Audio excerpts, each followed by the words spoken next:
വെള്ളാപ്പള്ളിയിലെ സ്വന്തം ഭാര്യയും മകനെയല്ലാതെ വേറെ ആരും മുഖ്യമന്ത്രി കാറെ കയറ്റിയിട്ടില്ല.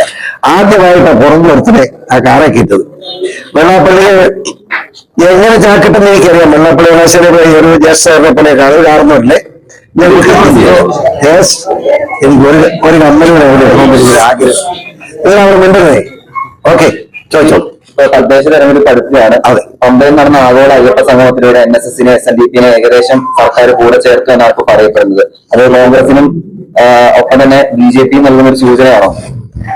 BJPക്ക് കോൺഗ്രസിനും ഒന്നും ഒരു സൂചനയില്ല. അത് ആഗോള സംഗമം എന്ന് പറഞ്ഞാൽ അവിടെ ഇത്രയും പരാജയപ്പെട്ട ഒരു സമ്മേളനം അയ്യപ്പന്റെ പേരിൽ ഇന്ന് വരെ ലോകത്ത് നടന്നിട്ടില്ല.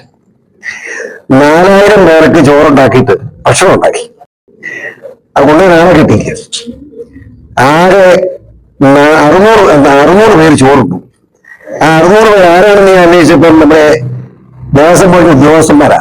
സൂപ്പർ കുശാലായിട്ട് അമ്മരെ അടിച്ചു കൊടുക്കും. നല്ല ഭക്ഷണമല്ലേ നമ്മുടെ നേരിടാനുള്ള നമ്മുടെ പഴം തിരുവനന്തപുര നല്ല ഭക്ഷണമായി കാരണം നമ്മൾ നിന്ന് പോകുന്നേ. അതടിച്ച് 600 പേരുണ്ടു പോയി. ബാക്കി ഭക്ഷണം മുഴുവൻ വേസ്റ്റായിട്ട് നശിപ്പിച്ചുള്ള ഗതികളുണ്ടായി. ഇത്രപ്പെട്ട ഗതികെട്ട ഒരു സമ്മേളനം അയ്യപ്പന്റെ പേരിൽ നടത്താൻ എങ്ങനെ ഈ ക്രൂരനായ മുഖ്യമന്ത്രിക്ക് കഴിയും? പിണറായി വിജയനെ പോലെ ക്രൂരനല്ലാതെ അയ്യപ്പന്റെ പേരിൽ ഇങ്ങനെ നടത്താൻ കഴിയില്ല.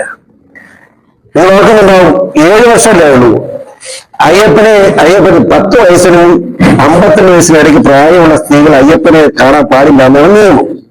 അത് നിയമം എന്ന് പറഞ്ഞാൽ അത് അലംഘനീയമായ നിയമമാണ്. ആ നിയമം ആരും അടിച്ചേൽപ്പിക്കുന്നതല്ല.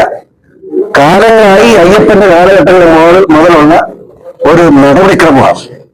ആ നടപടിക്രമം തെറ്റിച്ച് അയ്യപ്പന് വിശ്വാസമില്ലാതെ അയ്യപ്പനെ ഒരു വിൽപ്പനച്ചരക്കാക്കുക എന്ന ലക്ഷ്യത്തോടുകൂടി സാധാരണ ഇപ്പൊ 2 കേസുകളുണ്ട്. മറ്റു ബന്ധങ്ങളെ പറ്റി വ്യക്തം പറയുന്നില്ല.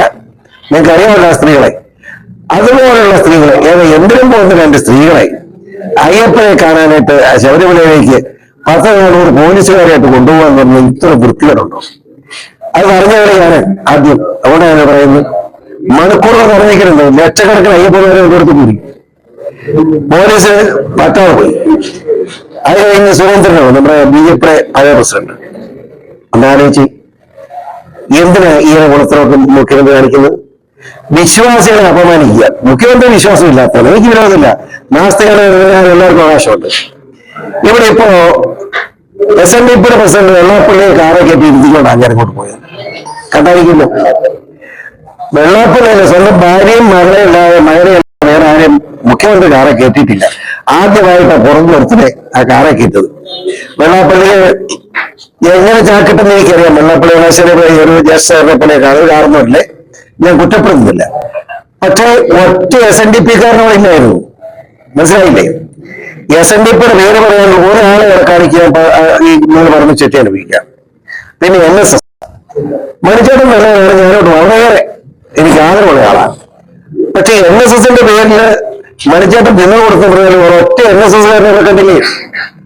ഒരാൾ നിങ്ങൾ പോയിരിക്കുന്ന പത്രക്കാരനെ പറയും ഒറ്റ ഒരു NSSന്റെ പ്രവർത്തകനെ ഇവിടെ കണ്ടില്ല. അപ്പം SNDP NSS പിന്തുണയെന്ന് പറയുന്നത് അത് നേതാക്കന്മാരുടെ പ്രസിഡന്റുമാരുടെ ഒരു പിന്തുണ മാത്രമാണ്, ജനങ്ങളല്ല. പക്ഷേ ഈ സംഘപരിവാർ സംഘടനകൾ നടത്തിയ സമാന്തര അയ്യപ്പ സംഗമത്തിൽ പിന്തുണ പോലും പ്രഖ്യാപിക്കാൻ NSS തയ്യാറായില്ല എന്നതാണ് നിലവിലെ ഒരു പ്രശ്നം. അത് NSSന്റെ കഷ്ടകാലം. പക്ഷെ നായന്മാർ മുഴുവൻ അവിടെ ഉണ്ടായിരുന്നു. മനസ്സിലായില്ലേ? SNDP മുഴുവൻ ഉണ്ടായിരുന്നു. ഇന്ന് വരെ ഉണ്ടാകാത്ത അയ്യപ്പ സംഗമമാണ് പങ്കെടുത്തതെന്നറിയോ? നിങ്ങൾക്കറിയാമല്ലോ, 1000 ഒഴിയെത്തുകയായിരുന്നു. ഞാനതിന് പങ്കെടുക്കാതിരുന്ന മലപ്പുറമാണ്. അല്ല പിന്നെ അത് എന്നെ 9 കേസുണ്ട്. ഈ 10ാമത്തെ കേസ് വേണമെന്ന് വെച്ച് അല്ലെങ്കിൽ പയനെ. അതായത് പിണറായി കാണിക്കുന്ന അബദ്ധമല്ലേ ഇതൊക്കെ വലിയ ആ പിണറായി അബദ്ധം കാണിച്ചുകൊണ്ടത് പറ്റി അയ്യപ്പ വിശ്വാസികൾ മുഴുവൻ സംഘടിച്ചു പന്തളം. നിങ്ങൾ ആദ്യം മനസ്സിലാക്കണം, അയ്യപ്പൻ എന്ന് പറയുന്നത് ഒരു സത്യമാണ്. അത് ക്രിസ്ത്യാനി, ഹിന്ദു, മുസ്ലിം ഒന്നും തർക്കമൊന്നും ചേരാത്ത എല്ലാവരും വിശ്വസിക്കുന്ന അയ്യപ്പനുണ്ട്. പന്തളത്തിൽ ജനിച്ചു വളർന്ന് അയ്യപ്പൻ ഉണ്ട്. ആ അയ്യപ്പന് പുൽപ്പുറത്ത് എന്നോട് നിങ്ങൾ ചോദിക്കണം, ഞാൻ കണ്ടിരിക്കും ഉടനെ അതൊക്കെ ചോദിക്കാം. അത് ചോദിക്കണ്ട. അയ്യപ്പനൊരു റിയാലിറ്റിയാ. ആ അയ്യപ്പനുണ്ടെന്ന് സത്യമാണ്. ആ അയ്യപ്പന് വിശ്വാസം അർപ്പിക്കുന്ന ആളുകൾ അവിടെ പോകുന്നത് തടയേണ്ട കാര്യം എന്താ? പിണറായി അത് നശിപ്പിക്കണം, വിശ്വാസം നശിപ്പിക്കണം, ദൈവവിശ്വാസം ഇല്ലായ്മ ചെയ്യണമെന്നുള്ള ദുഷ്ടരാക്കോട് പിണറായി ഇറങ്ങി തിരിച്ചിരിക്കുന്ന നടപടി തെറ്റായിപ്പോയി. ഏതായാലും അയ്യപ്പ സംഘം വളരെ വിജയകരമായിരുന്നു. ആ സംഘം നടത്തിയ സംഘാടകരെ ഞാൻ ആദരിക്കുന്നു എന്നുകൂടി പറയാൻ ആഗ്രഹിക്കുന്നു. NSS സമദൂരം വിട്ട് CPM എടുക്കുന്നുണ്ടപ്പോൾ കോൺഗ്രസ് അനുയോജിക്കുന്നതിന്റെ ഒരു നടക്കുന്നുണ്ടോ? ഈ കോൺഗ്രസുകാരെ പറ്റി ഞാൻ പറഞ്ഞു, കോൺഗ്രസ് തന്നെ അവരെല്ലാവരും ഒന്ന് ഒന്നിക്കട്ടെ. അവര് ആർക്ക് അഭിപ്രായമുള്ളത്? അവരെ 4 പേരിൽ നിന്ന് 5 അഭിപ്രായം. അപ്പം കോൺഗ്രസിനെ പറ്റിയുടെ